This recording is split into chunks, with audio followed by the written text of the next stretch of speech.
الحمد لله رب العالمين والصلاة والسلام على سيد المرسلين والعاقبة للمتقين أما بعد. عن معاذ بن جبل رضي الله تعالى عنه قال: قلت يا رسول الله أخبرني بعمل يدخلني الجنة ويباعدني عن النار.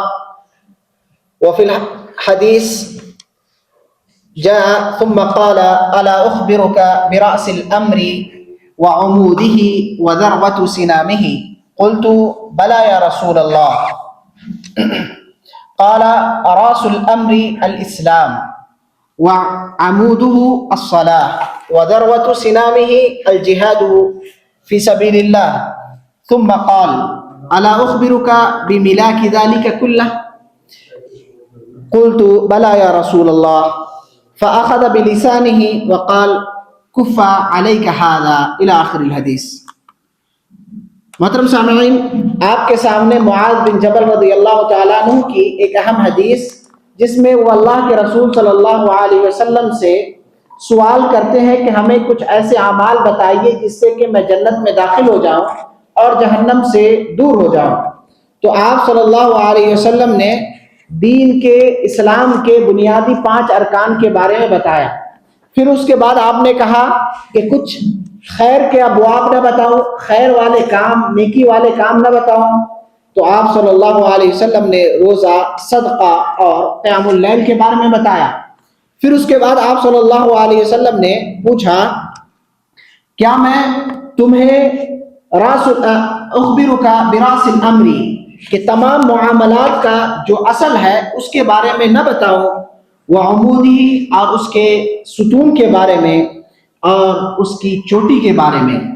تو آپ صلی اللہ علیہ وسلم نے جب یہ بات کہی تو صحابی رسول نے کہا کہ اللہ کے رسول صلی اللہ علیہ وسلم ضرور ہمیں بتائیے کہ وہ کون سی چیز ہے جو دین کی اصل ہے، دین کا ستون ہے اور دین کی چوٹی ہے. تو آپ صلی اللہ علیہ وسلم نے کہا کہ راس الامر الاسلام، کہ دین کا اصل اسلام ہے. دین کا اصل اور بنیاد اسلام ہے. یعنی اگر ہم اپنے آپ کو مسلمان کہتے ہیں تو اسلام اور اس کے مطابق زندگی گزارنا یہ سب سے اہم ہے. اور اسلام نام ہے، نام رکھ لینے کا نہیں بلکہ اسے قبول کرنے کا، اس اعتبار سے کہ ہم اپنے دل سے یہ قبول کریں اللہ کی بندگی کا، اور اس کی اطاعت و فرما برداری کو بجا لائیں، اور اپنی عبادت کو اس کے لیے خالص کریں، اور اپنی عبادت میں شرک کی آمیزش نہ ہو.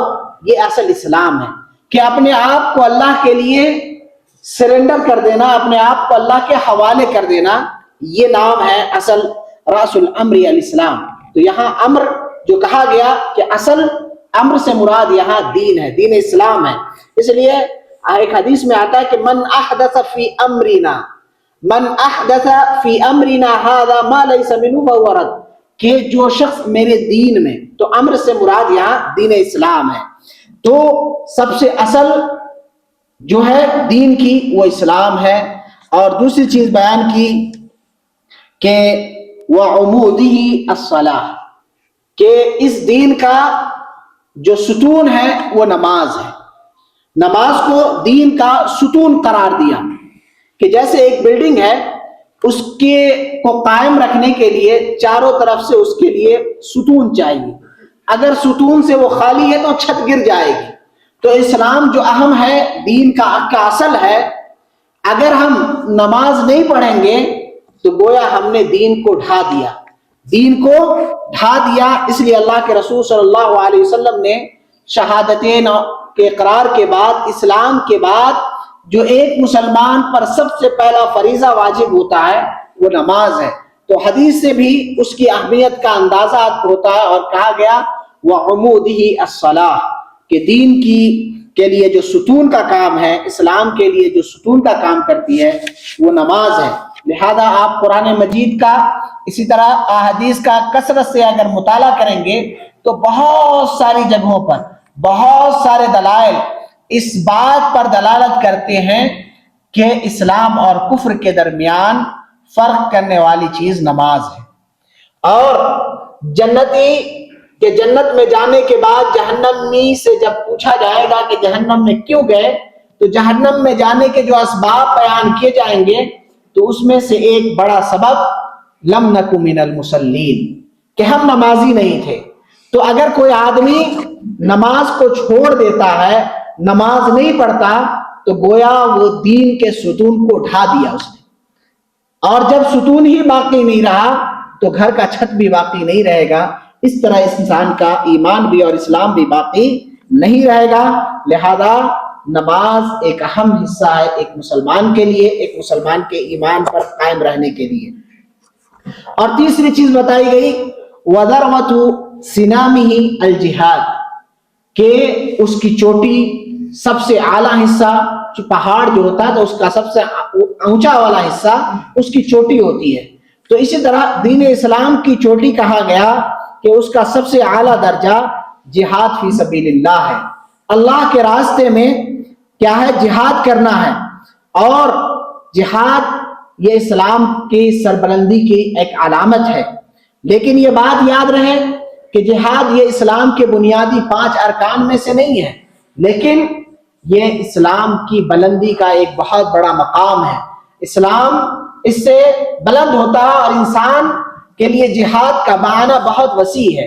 اور جہاد صرف کافروں سے لڑائی کرنا، اسلام کی دفاع کے لیے صرف وہ جہاد نہیں ہے، جہاد کا معنی بہت وسیع ہے اور دین میں اس کا بہت بڑا مقام ہے۔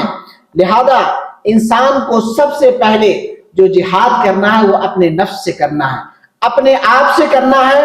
وہ کس اعتبار سے؟ کہ اپنے آپ کے ساتھ جہاد کر کے اپنے آپ کو مکمل طور پہ اللہ کی بندگی کے لیے لگا دے۔ تو اللہ کی بندگی کے لیے اپنے آپ کو لگانا یہ سب سے بڑا جہاد ہے۔ پھر انسان کے لیے جہاد یہ ہے کہ وہ شیطان سے مقابلہ کرے، شیطان اسے راہ راست سے بھٹکانے کی کوشش کرتا ہے تو اس سے وہ اپنے آپ کے خلاف جہاد کرے کہ شیطان اسے راہ راست سے نہ بھٹکا سکے۔ اسی طرح انسان کے لیے ضروری ہے کہ وہ جہاد اپنے نفس کے ساتھ کرے۔ انسان کے نفس کی تین قسمیں بیان کی گئی، تو اس میں سے ایک نفس امارہ بالسوء ہے، جو انسان کا نفس جو برائی پر ابھارتا ہے، برائی کی طرف راغب کرتا ہے، اس کے خلاف وہ جہاد کرے۔ اور اللہ تبارک و تعالیٰ نے قرآن مجید میں فرمایا وَالَّذِينَ جَاهَدُوا فِينَا لَنَهْدِيَنَّهُمْ سُبُلَنَا وَإِنَّ اللَّهَ لَمَعَ الْمُحْسِنِينَ، کہ جو لوگ ہمارے راستے میں ہمارے لیے جہاد کرتے ہیں، مشقتیں اٹھاتے ہیں، مشقتیں برداشت کرتے ہیں، لَنَهْدِيَنَّهُمْ سُبُلَنَا، اسے ہم اپنے راستے کی جانب، اپنے دین کی جانب رہنمائی فرماتے ہیں، اس کی رہنمائی فرماتے ہیں۔ اور اللہ تبارک و تعالیٰ محسنین کے ساتھ، نیکوکاروں کے ساتھ ہے۔ تو یہاں اللہ تبارک و تعالیٰ نے انسان کو مکمل طور پہ جہاد کا حکم دیا ہے، اور جہاد نفس کے ساتھ ہے، خود اپنے ساتھ ہے، شیطان کے خلاف ہے، برائیوں کے خلاف ہے۔ تو اگر کوئی آدمی اپنے نفس سے جہاد نہیں کر سکتا تو وہ کافروں سے جہاد کرنے کا حق نہیں رکھتا۔ وہ کافروں سے جہاد کرے، بدعت کے خلاف وہ نہیں لڑ سکتا، شرک سے وہ نہیں دور ہو سکتا، تو پھر اسے دوسرے جو جہاد فی سبیل اللہ ہے اس کا حق نہیں ہے۔ اس کا نفس وہ اس اطاعت و فرما برداری پر نہیں ابھارتا، وہ برائی سے نہیں بچتا، وہ اس کا نفس اس کو اس چیز پر نہیں ابھارتا کہ وہ نیند کی قربانی دے سکے، نیند کی قربانی دے کر فجر کی نماز باجماعت ادا کر سکے، تو پھر وہ کافروں کے ساتھ جہاد کرنے کا حق نہیں رکھتا۔ تو سب سے پہلی چیز یہ ہے کہ وہ اپنے نفس کے ساتھ جہاد کرے، اور یہ سب سے اہم چیز ہے۔ اور اگر آدمی اس پر قائم رہے گا تو پھر اس کا دین اور ایمان مضبوط ہوگا۔ اور جو حدیث میں کہا گیا وَذَرْوَةُ سِنَامِهِ الْجِهَادُ فِي سَبِيلِ اللَّهِ، کہ اللہ کے راستے میں جہاد کرنا، تو اس میں اطاعت و فرما برداری کرنا بھی داخل ہے۔ اسی طرح شیطان کے خلاف آواز اٹھانا بھی، شیطان سے بچنا، اس کے حربوں سے بچنا، اسی طرح نفس کے خلاف جہاد کرنا، اسی طرح گمراہی کے خلاف، جو ہمارے معاشرے میں گمراہیاں پھیلی ہوئی ہیں اس کے خلاف آپ کو آواز اٹھانا، اور آخر میں کیا ہے کہ کافروں سے جو اسلام کو دبانے کی کوشش کرتے ہیں اس کے خلاف جہاد کرنا بھی اس میں شامل ہے، اور یہ فردی ذمہ داری نہیں ہے۔ آخری والی جو چیز ہے جہاد مع الکفار، یہ جو حاکم وقت ہوگا اس کی نگرانی میں ادا کیا جائے گا۔ فردی طور پہ کوئی آدمی جائے گا، ہم بولیں گے کہ ہم فلاں کو مار دیں، فلاں کے خلاف اس کو ختم کر دیں، وہ کافر ہے، وہ مشرک ہے، اسلام اس کی اجازت نہیں دیتا۔ بہت سارے لوگ ایسا کرتے ہیں اور سمجھتے ہیں کہ یہ غیر مسلم ہے، اس کو مارنا ہمارے لیے جائز ہے۔ ہرگز نہیں، اسلام اس کی اجازت نہیں دیتا۔ اگر کوئی آدمی ایسا کرتا ہے یا جس کی ایسی سوچ ہے تو یہ دہشت گردی ہے، یہ ٹیررزم ہے، جو اسلام اس کی اجازت نہیں دیتا۔ اسلام ہر ایک کے خون کی اجازت کی کیا ہے، حفاظت کی تعلیم دیتا ہے۔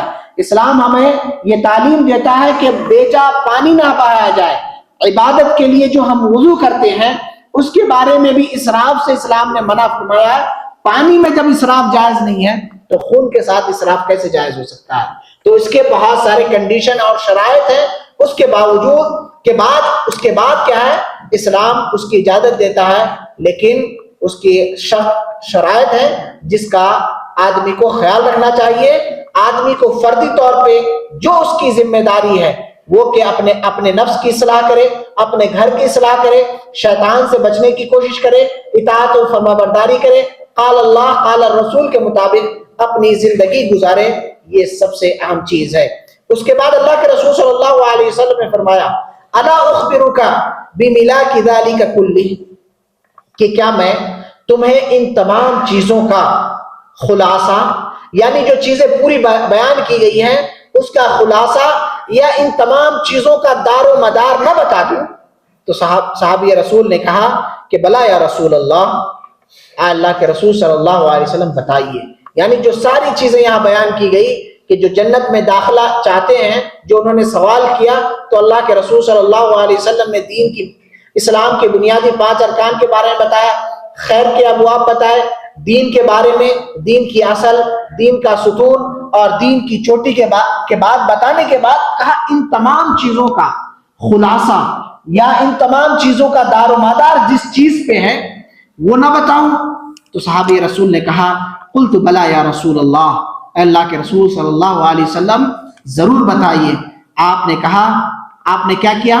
فاخذ بلسانہ، آپ بتانے سے پہلے آپ نے کیا کیا؟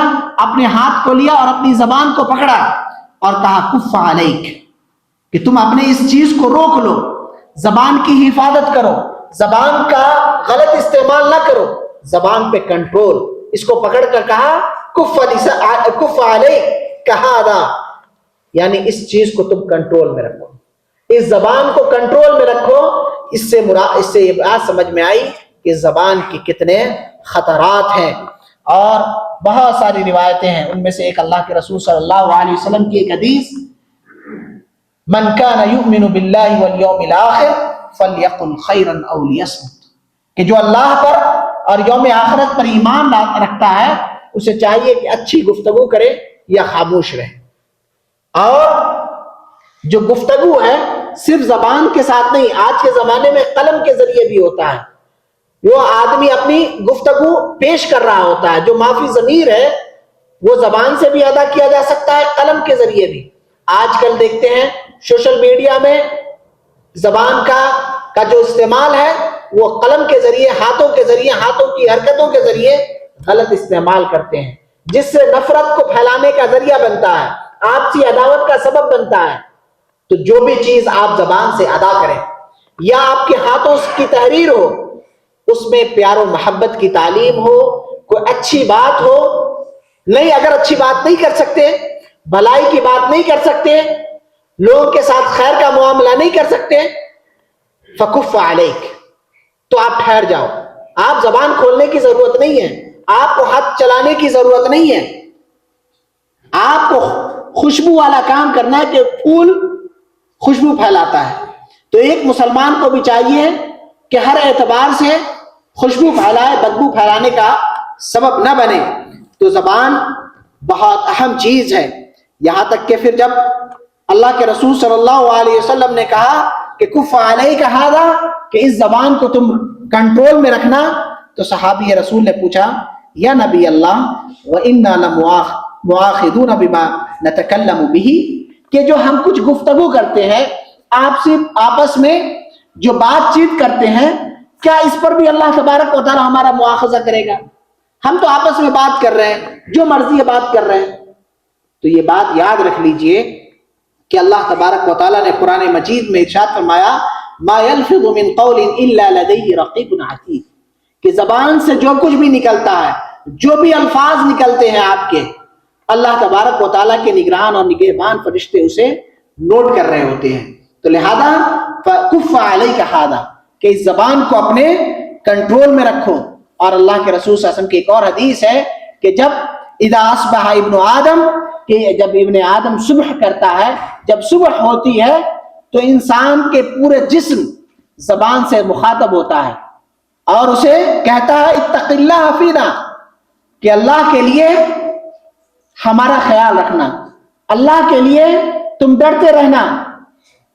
تو مین زبان ہے، زبان کی حفاظت پورے جسم کی حفاظت ہے. زبان بگڑی پورا معاملہ بگڑا. اگر زبان محفوظ سارا معاملہ محفوظ، زبان بگڑ گیا سارا معاملہ بگڑ گیا. تو لہذا زبان کی حفاظت بہت ضروری ہے.